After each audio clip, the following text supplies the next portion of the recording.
So we're going to talk about chapter 1 of trading services, and we go to basically in this one the first thing is land ownership. So who owns our land? So in Canada we have absolute ownership, right? Basically in Canada absolute ownership does not exist in Canada. Basically Crown owns it, right? Crown is a queen or the federal government. Crown, federal and provincial government own our land through building codes and land use zoning. What can they do?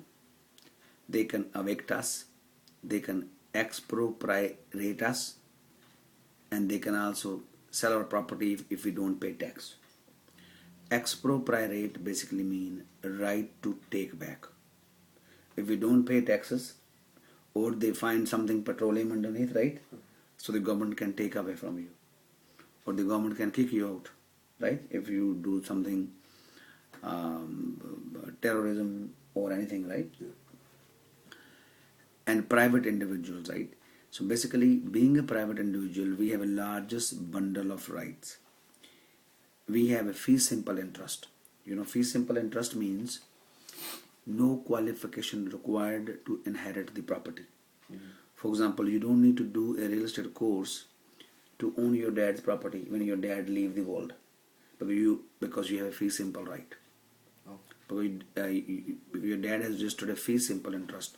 Fee simple interest means no qualification required to inherit the property. So you may pass to heirs, basically to you, right? For example, your parents can pass to you, sell rights in total, or they can sell to anybody. Lease or grant, they can lease it, or they can give a right of way or grant a portion and easement. They can say, okay, somebody can use the property. Basically, who owns who has the absolute ownership? The crown, right? Yeah. Okay. So then we talk about land is immobile. So land is immobile basically means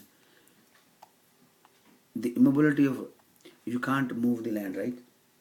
Yeah, you can only build on a land. You can't move from here to Vancouver, right?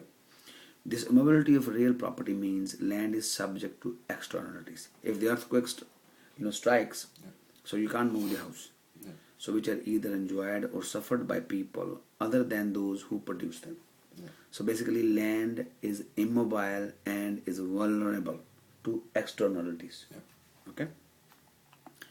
Then we talk about these externalities can affect its value. Like the property in downtown will have a higher price. Quiet country if it's a small town. Shopping mall, expensive homes, townhouses, right? Noisy airport, right? And smelly landfills.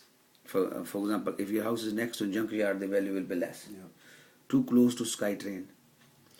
Amenities too far away. Condition of neighborhood is poor, right?